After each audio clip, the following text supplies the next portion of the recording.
Huyo dogo alitengeneza zaidi ya milioni 10. Alijiunga kwenye darasa langu la mwezi Aprili. Halafu kufikia Agosti hapo kama unavyoona 24, alireply kwenye story yangu kwamba brother, mimi nimeshatengeneza zaidi ya milioni 10 baada ya kusoma masomo yangu. Aliandaa madarasa, akapata watu wanaohudhuria, akawasaidia wafanyabiashara kuondoa hizo disabled restriction, kuset account, akatengeneza hiyo pesa. Sawa?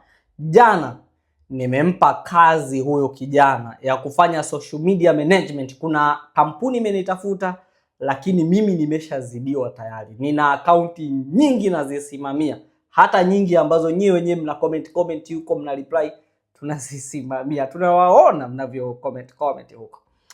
Mimi nimezidiwa, kwa hiyo nimempa huyo kijana package ya 700,000 kila mwezi, atakuwa anaitengeneza hiyo akaunti moja tu kuisimamia.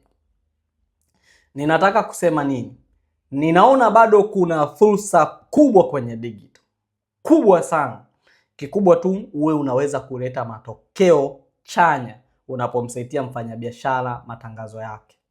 Kuna fursa nyingi za kuwa hata social media manager. Mambo hayo yote ninaenda kuyafundisha kwenye darasa linaloanza Februari 25.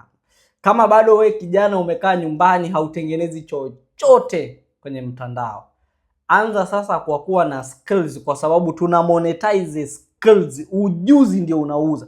Wewe hata ukiwa na subscription sasa hivi, uambie watu wa subscribe ili walipie, wanaenda kutafuta nini huko kwenye subscription?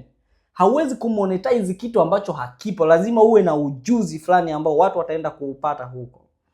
Ninaona bado kwenye haya mapinduzi ya digital economy, kwa nyumbani sisi tuko nyuma sana.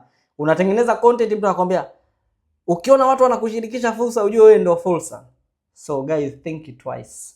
Wenzetu Nigeria wameendelea kwa kiasi kikubwa sana. Kuna wewe unakaa unaweka bando, kazi yako kufuatilia tu umbea. So hii ni nafasi yako ya kuhudhuria darasa linaloanza Februari 25.